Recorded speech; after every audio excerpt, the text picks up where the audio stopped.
Jinho stepped off the transport shuttle onto Station Alpha 7, the massive space station that orbited Earth like a glittering jewel. The artificial gravity felt good under his feet after the long journey from the outer colonies. He had been away for 3 months on a classified mission that took him to the edge of human space, where alien readers had been testing their defenses. Now, he just wanted to pick up some replacement gear before heading home.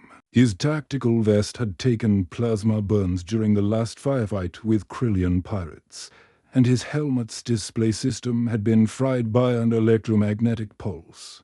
The military surplus store on level 12 was supposed to have the best equipment. This side of Mars. The store's entrance slid open with a soft hiss, revealing rows of gleaming weapons, armor, and tech gear. Jinho breathed in the familiar smell of gun oil and metal. This place reminded him of the armory back at Special Forces headquarters, except everything here had price tags. Derek Morrison looked up from behind the counter where he was organizing plasma rifle power cells. The moment he saw Jinho walk in, his expression changed. Derek was a thin, pale man in his 40s who had never served a day in the military, but loved to act like he knew everything about combat gear. "Can I help you?" Derek asked, but his tone already suggested he didn't want to. Jinho nodded politely. "Just looking round.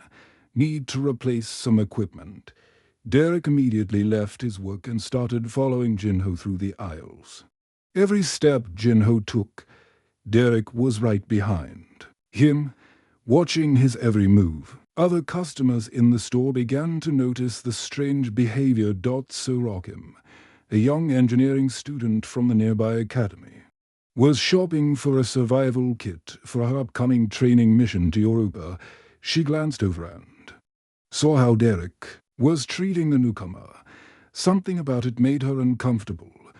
Jinho stopped at a display of tactical helmets. These were top-of-the-line models with built-in communication systems, night vision, and atmospheric processors. Perfect for operations on hostile worlds where the air might be toxic or the environment deadly. He picked up one that looked similar to his damaged helmet. "Those are pretty expensive," Derek said, moving closer. "Military-grade stuff. You sure you can afford it?" Jinho examined the helmet's specifications on the display screen. The price was steep, but not unreasonable for equipment that could save your life when facing down alien war machines or surviving in the vacuum of space. "Price looks fair for the quality," Jinho replied calmly. Derek's eyes narrowed. "Look, buddy, I don't know what kind of game you're playing, but this isn't the place for it. This equipment is for real soldiers, not wannabes looking to play dress-up." The comment hit Jinho like a slap, but he kept his expression neutral. Years of military discipline had taught him to control his reactions, even when dealing with ignorant civilians who had no idea what real combat looked like. "I'm just a customer looking to make a purchase," Jinho said, his voice steady. "Right." Derek scoffed. "And I'm the Emperor of the Galactic Federation. Listen, I've been running this store for 8 years. I know military when I see it, and you ain't it." Sora pretended to examine a survival beacon while listening to the conversation. She couldn't believe what she was hearing. The store owner was being incredibly rude for no reason she could understand. An older man named Donzik, a retired transport pilot, also stopped his shopping to watch the confrontation.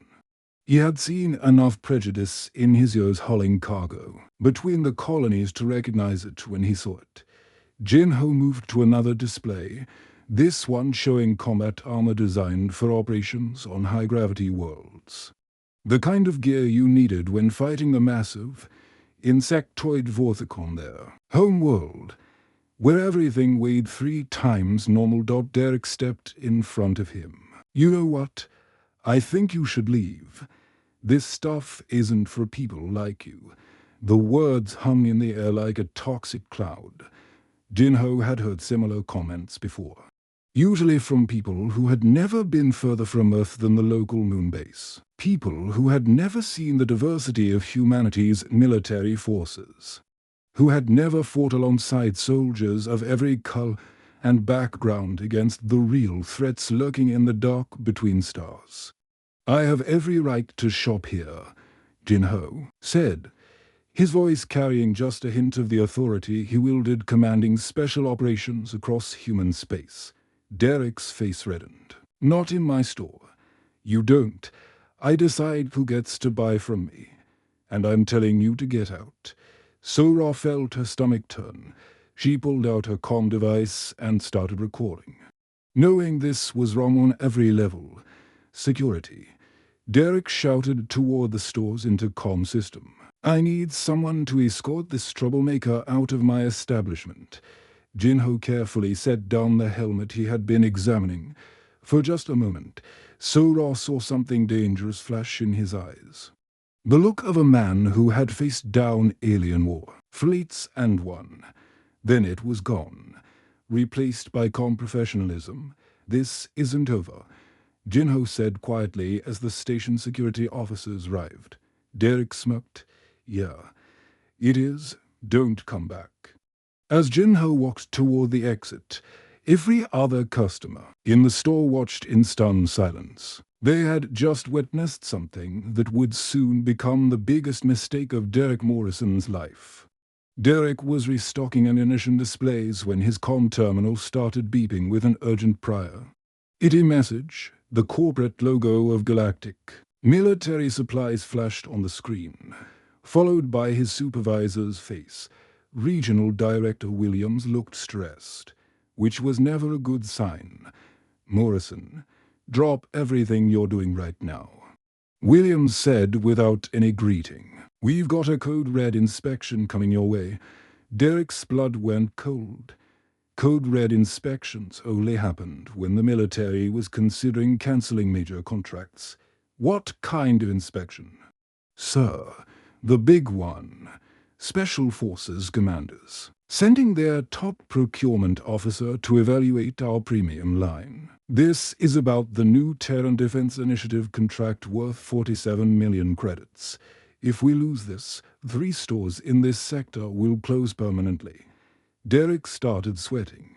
His store was already struggling with competition from the automated supply drones that delivered directly to ships. This military contract was the only thing keeping them profitable. "Who's doing the inspection?" Derek asked, trying to keep his voice steady. Williams checked his data pad. "Commander Park Jin-ho. Ever heard of him?" Derek shook his head, but something about the name sounded familiar. "He's a living legend. Morrison. This guy led the defense of Kepler Station when the Zephyrian battle fleet attacked.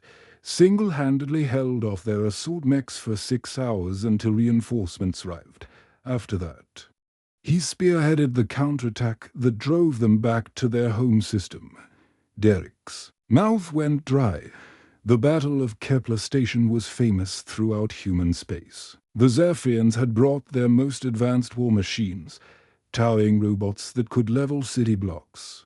Everyone thought the station was doomed until some mysterious special forces unit turned the tide. He also commanded the strike team that destroyed the Krellian pirate stronghold in the Vega Nebula last year. Williams continued.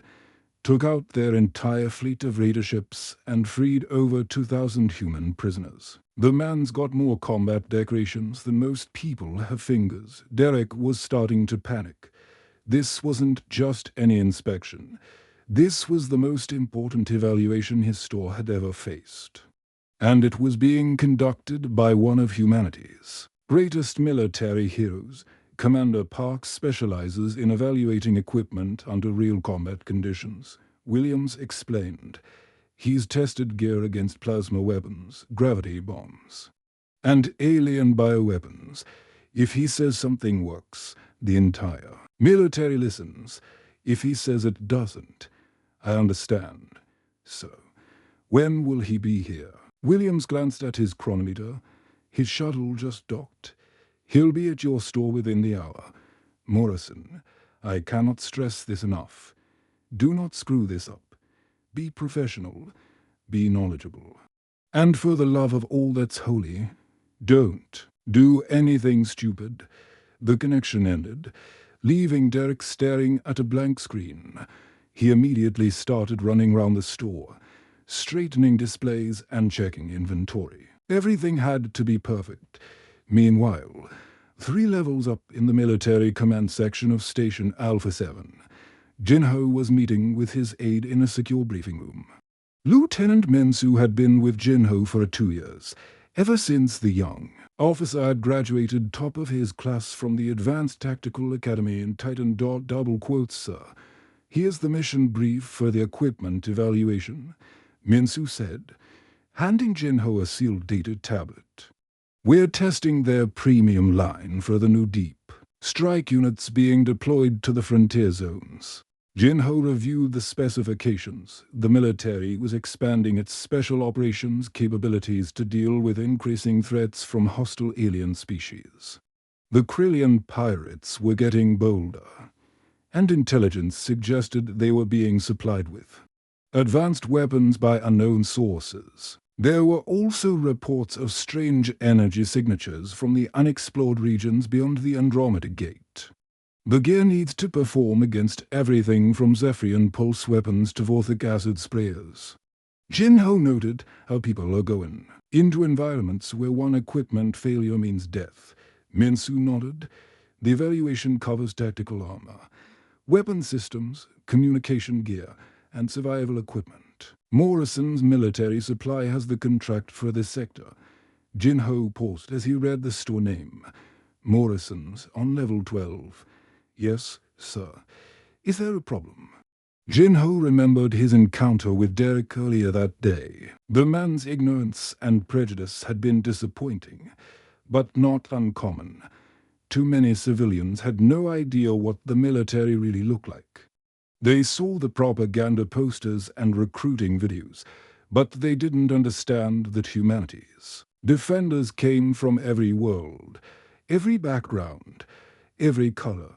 Sir, there was an incident at Morrison's military supply earlier, Mensu said carefully. Station security filed a report about a disturbance. A customer was asked to leave the store under questionable circumstances. Jinho smiled slightly. His aide was always thorough with intelligence gathering. What kind of disturbance? The store manager apparently asked a customer based on. Well, based on assumptions about the customer's background. Several witnesses recorded the incident. It's already spreading through the station's social networks. Mensu pulled up the security footage on his tablet. Jinho watched himself being followed around the store by Derek, saw the confrontation, and witnessed his own professional restraint in the face of obvious discrimination. The customer was you. Wasn't it, sir? Mensu asked quietly. Jinho nodded. I'm aware. We'll proceed as planned.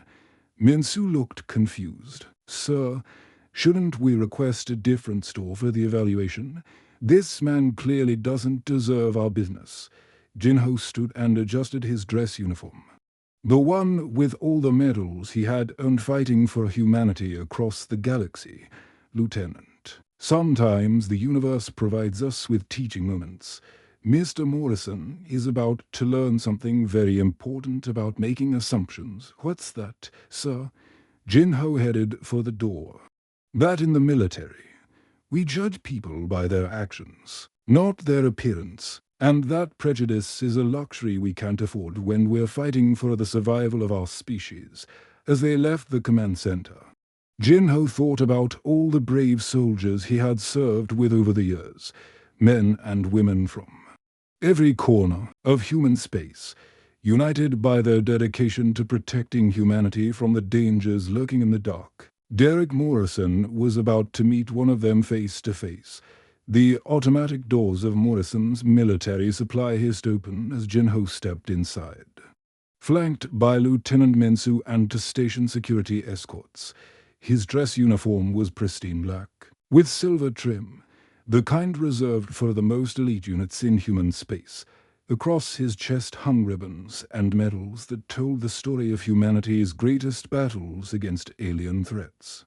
The Stellar Cross gleamed at the center, awarded for his defense of Kepler Station against the Zephyrian war machines. Next to it was the Void Campaign Medal, and during the 3-month hunt for Krillian pirates through the asteroid fields of the Sigma Sector, the Combat Action Ribbon showed multiple clusters, each representing a different alien species he had faced in battle.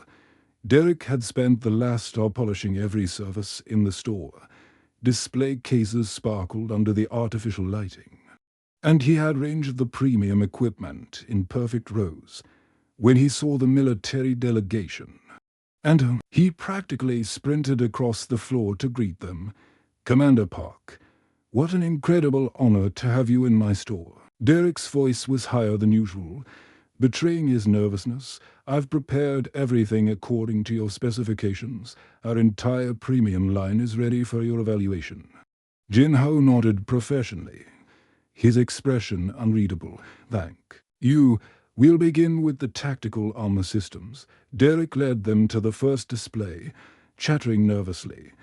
"These are our latest models, designed for operations on hostile worlds. The Mark 7 combat suits can withstand plasma fire from Zephyrian pulse rifles and provide protection against the acid attacks from Vorthok warriors." As Jin-Ho examined the armor, Derek continued his sales pitch.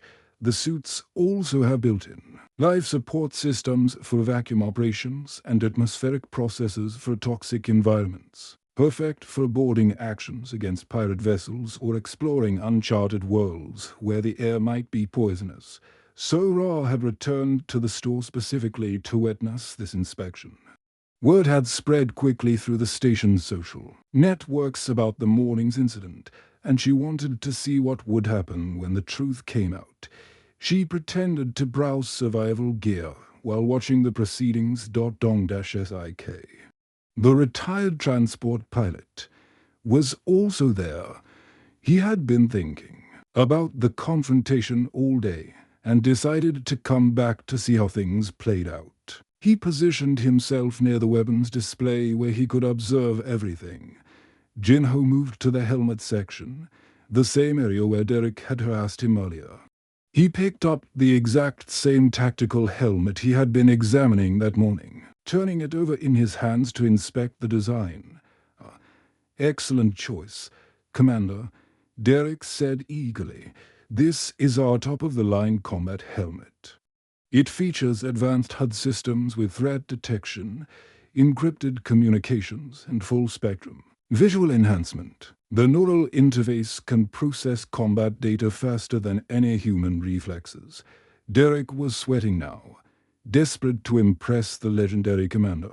"These helmets have been tested against electromagnetic pulse weapons and can maintain functionality even after direct hits from alien energy weapons. The auto-darkening visor protects against the flash from nuclear explosions or stellar flares." Jin-Ho examined the helmet's display systems. The same features he had been interested in replacing on his damaged gear. "What's the battery life during extended operations?" 72 hours of continuous use, sir, and that's under full combat conditions with all systems active for standard patrol operations. "It can run for a week without recharging." As Derek rambled on about specifications, Jin-Ho glanced round the store. His eyes met Sora's for a moment, and she saw a flicker of recognition. She had been one of the witnesses to his humiliation earlier. Derek was now showing him the weapons section. "These plasma rifles are military-grade, the same models used by Special Forces units. They can punch through Krillian battle armor and have enough power to disable light vehicles or small spacecraft. And who typically purchases this equipment?" Jin-Ho asked casually. "Oh, only the best customers, Commander. Real military personnel, private security contractors, and licensed mercenaries. We're very selective about who we sell to. Can't have this gear falling into the wrong hands." Derek paused in his sales pitch.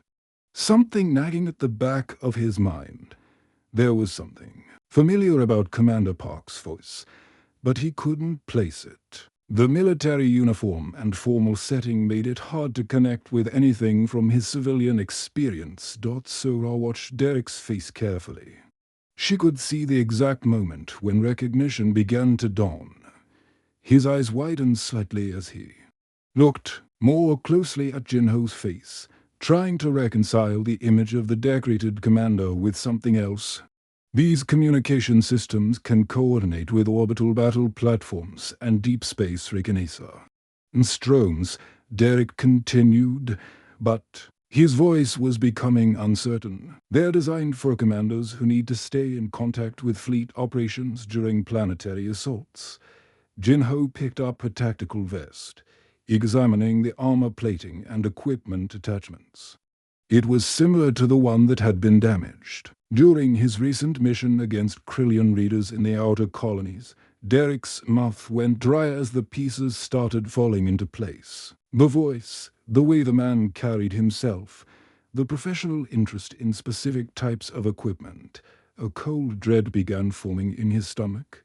"Commander, have we met before?"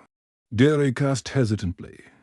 Jinho looked up from the vest he was examining. "What makes you ask that? You seem familiar somehow. Your voice." Derek trailed off, his face beginning to pale. Sora held her breath. This was the moment she had been waiting for.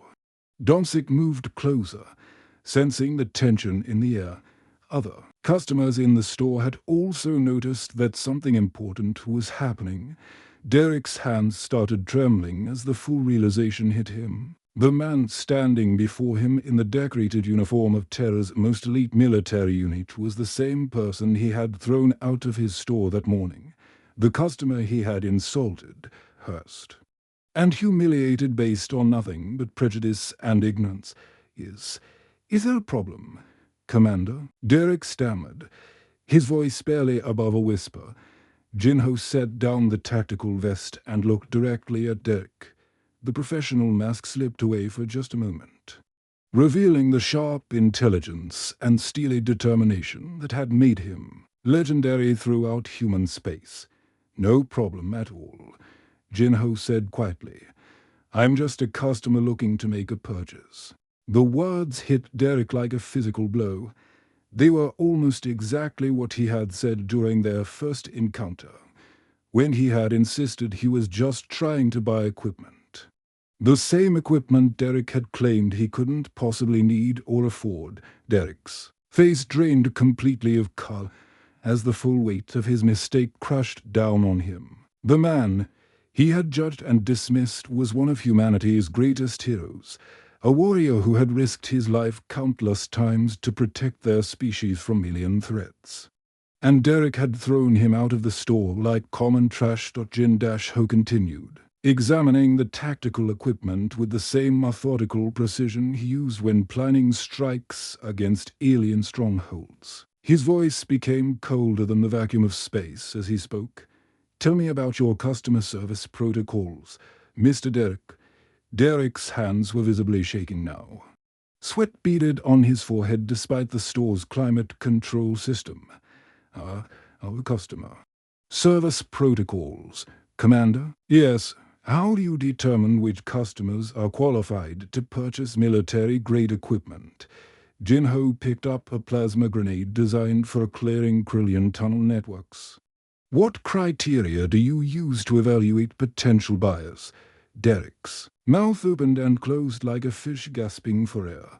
Round the store, other customers had stopped pretending to shop and were openly watching the confrontation. Sora had a recording device out, capturing every moment of Derek's downfall.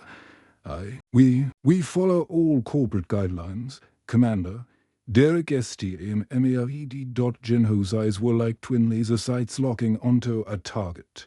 "This morning, approximately 0900 hours, I entered this establishment wearing civilian clothing. Would you care to describe that interaction?" The color drained completely from Derek's face. "Commander, I made a terrible mistake. I didn't know who you were. I didn't realize. You didn't know I was military. Jinho interrupted, his voice cutting through Derek's excuses like a vibroblade through alien chitin. But that wasn't the real issue, was it? Mr. Derek. Lieutenant Menzu stood silently beside his commander, taking notes on his data pad. The young officer had seen Jinho interrogate captured Krillian pirates and alien war criminals, but this quiet intensity was somehow more terrifying than any battlefield rage. Derek tried to find words, but his throat felt like he had swallowed sand from the desert world of Kepler-7. Commander, please, I made an error in judgment, Jinho repeated slowly. He set down the plasma grenade and turned his full attention to Derek. You followed me round your store like I was a common thief. You questioned my right to be here.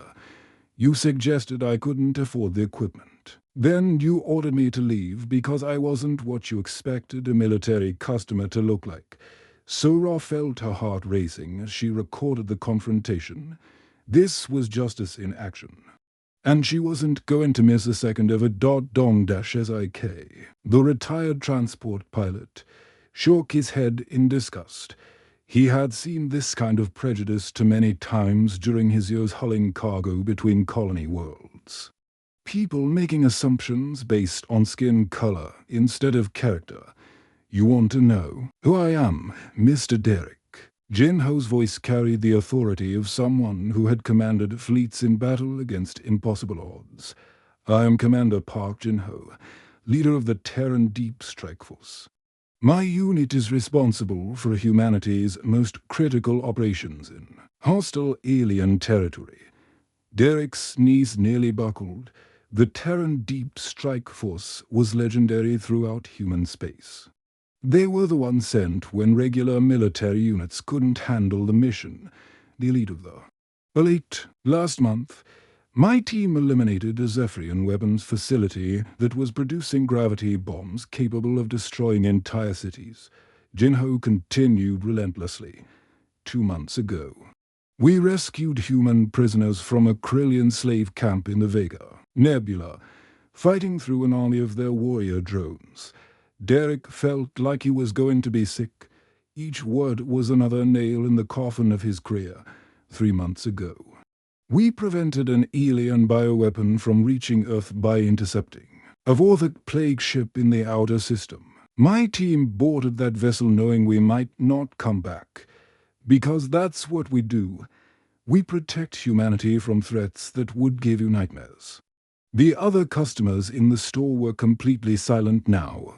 Even the hum of the air recycling system seemed loud in the tense atmosphere. Every person in my unit has earned their place through skill, courage, dedication, Jinho said. They come from every world in human space, every background, every color. Because when you're facing down alien war machines, the only thing that matters is whether you can do the job. Derek tried to speak, but only managed a strangled whisper. Commander, please, the equipment you sell ends up in the hands of soldiers who trust their lives to it. Jinho continued. When they're fighting Krillian battle mechs or defending colonies from Zephyrian raiders, they need to know their gear won't fail them. More importantly, they need to know that the people who supply that gear understand what they're fighting for. Jinho picked up his data pad and made several notes. Derek watched in horror as his future evaporated before his eyes. Your recommendation determines our military supplier contracts. Jinho stated with flat finality, this evaluation will determine whether Morrison's military supply continues to serve our armed forces.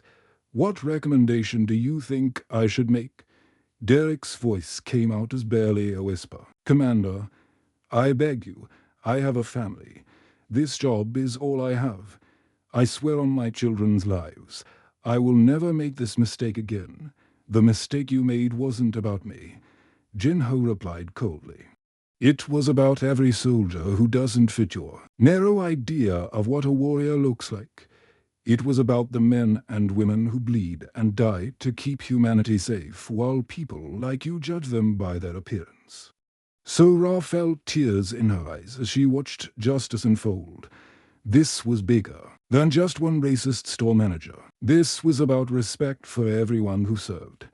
Jinho looked round the store one final time, his gaze taking in every piece of equipment, every witness to Derek's humiliation. I've seen enough. Lieutenant Mensu, we're done here. As they prepared to leave, Derek fell to his knees. Please, Commander, give me another chance. I'll do anything. Jinho paused at the door and looked back. Mr. Derek. The soldiers who use this equipment don't get second chances when they face the enemy. Neither do you. The doors slid shut behind them, leaving Derek alone with the wreckage of his prejudice and the witnesses to his downfall. The consequences of Derek's action spread through human space faster than a quantum communication. Burst, within 2 hours of Jinho's departure, Regional Director Williams received the commander's official evaluation report. The document was devastating in its clinical precision. Subject establishment fails to meet basic standards of professionalism and military supplier conduct, the report stated. Store management demonstrated clear bias against potential customers based on racial profiling, creating a hostile environment incompatible with military values. Williams read the report twice, his face growing darker with each word. The military contract wasn't just about money. It was about trust. How could they supply equipment to soldiers if their vendors couldn't? Even treat those same soldiers with basic respect. The call to Derek came at 13:47 hours station time. Derek had been sitting in his empty store, staring at the door where Jinho had walked out, when his comm terminal chimed with an urgent corporate message. Morrison, you're fired. Williams said without preamble, clean out your office. Security will escort you off the premises. In 1 hour. Sir, please, let me explain. There's nothing to explain. Commander Park's report is crystal clear. You discriminated against a customer based on his race. Then discovered he was one of our most important military contacts. The military has cancelled our contract effective immediately. 3 stores are closing because of your stupidity. Derek tried to speak, but Williams cut him off. You're banned from working for any galactic military supplies location, ever. Security is already on their way. The communication ended, leaving Derek alone with the wreckage of his career. Meanwhile, Sura had uploaded a recording to the station's social network. The video spread like wildfire across the colonial networks, jumping from station to station via quantum relay. Within hours, it had reached every human settlement from the core worlds to the frontier colonies. The footage showed everything. Derek following Jinho around the store, the hostile questions, the final demand to leave. Then it showed the aftermath. When the decorated war hero returned in uniform to conduct his inspection, the contrast was devastating. Comments poured in from across human space. Veterans shared their own stories of discrimination and prejudice. Active duty soldiers expressed outrage that someone who supplied their equipment could treat a fellow service member so poorly. Captain Yanseo, commanding officer of the heavy cruiser Incheon, posted a video response from the bridge of her ship as it patrolled the dangerous sectors near Krillian space. I've served with Commander Park Jinho on 3 separate missions, she said, her ship's crew visible behind her. This man has saved more human lives than most people will ever know.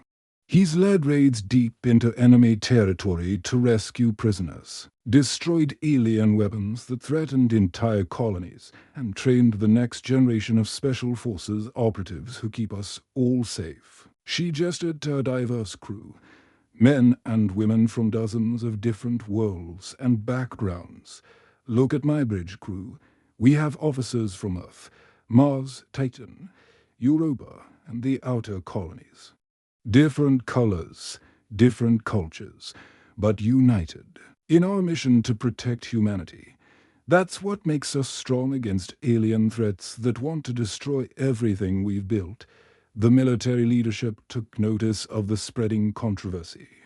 Admiral Chen, head of Special Forces Command, issued an official statement that appeared on every military channel and civilian news network. The actions documented in this incident represent everything our military stands against, the Admiral declared from her office overlooking the sprawling military complex on Luna. Our strength comes from the diversity of our people. When we fight the Krillian pirates or defend against Zephyrian battle fleets, we don't care about the color of the soldier next to us. We care about their skill, their courage, and their dedication to the mission. Jinho himself addressed the controversy during a secure briefing with senior military officials. His words were later declassified and shared with the public. Our strength among the stars comes from unity, not division. He stated firmly, every human world contributes to our military forces. The pilot who saved my life during the Battle of Kepler Station was from the agricultural colonies of Ceres. The engineer who kept our ship running during the Vega Nebula operation grew up in the mining stations of the asteroid belt. The medic who patched me up after fighting Vorthok warriors came from the ice cities of Europa. He paused, looking directly into the camera. When aliens look at humanity, they don't see our differences. They see a unified species that refuses to be conquered. That's what makes us dangerous to them. That's what keeps our colonies safe. The abandoned store on Station Alpha 7 sat empty for 2 months. Corporate tried to find a replacement manager, but the incident had made the location toxic. No one wanted to work there, and customers avoided it entirely. Then Hyjin Park submitted her business proposal. She was a former combat medic who had served 3 tours in the frontier zones treating wounded soldiers during battles against alien raiders. She had saved dozens of lives under impossible conditions, working in field hospitals while enemy fire rained down round her. I want to create something different. She told the corporate review board during her presentation, a military supply store that truly understands what soldiers need, run by people who have actually been in combat. Her proposal was approved unanimously. The store reopened as Heroes Haven Military Supply, owned and operated by a cooperative of military veterans. Hyjin served as manager, supported by a team that included Taiho, a former Special Forces explosives expert, and G1, a retired Starship weapons officer. The grand reopening was attended by hundreds of people, including many of the witnesses to Derek's original misconduct. Sora was there, now proudly wearing the uniform of a junior engineering officer after completing her training on Europa. Dongsik attended as well, representing the civilian transport pilots who often needed military-grade equipment for dangerous cargo runs through pirate-infested space. Jinho made a surprise appearance, arriving without fanfare to browse the tactical equipment section. This time, Hyjin approached him with professional respect and genuine understanding of what a Special Forces commander might need. Looking for anything specific, Commander? She asked politely. Just checking out the new management, Jinho replied with a slight smile. I hear you really understand your customers. We try to treat everyone the way we'd want to be treated when we were in uniform, Hyjin said. With respect and professionalism, Jinho purchased the same tactical helmet he had been interested in all those months ago. As Hyjin processed the transaction, she noticed his payment authorization showed he was using his personal funds, not a military procurement account. Commander, shouldn't this be a military purchase? She asked. Sometimes, Jinho said, it's important to support the right kind of business with your own money. 6 months later, Heroes Haven had become the most successful military supply store in the sector. Their reputation for excellent service and genuine understanding of military needs had spread throughout the fleet. More importantly, They had created an environment where every customer was treated with dignity, regardless of their background. Derek, meanwhile, had struggled to find work. The incident followed him everywhere, a permanent reminder of the cost of prejudice. He eventually found employment at a small civilian electronics shop on a remote station, far from the military corridors where his name had become synonymous with discrimination. Jinho returned to his duties training the next generation of Special Forces operatives at the Academy on Titan. His students came from every corner of human space, representing the full diversity of their species. He made sure each one understood that their strength came not from their individual abilities, but from their unity as defenders of humanity. During graduation ceremonies, he would often tell new officers about the importance of judging people by their actions, not their appearances. The galaxy is full of threats that want to destroy us. He would say, we can't afford the luxury of prejudice. Every human is a potential ally in the fight for our survival. The story of Derek's downfall and Jinho's dignity became part of military folklore, passed down through the ranks as a lesson about the values that made humanity strong among the stars. It served as a reminder that the greatest victories came not from superior weapons or tactics, but from the unity and respect that allowed different peoples to fight as one. The end.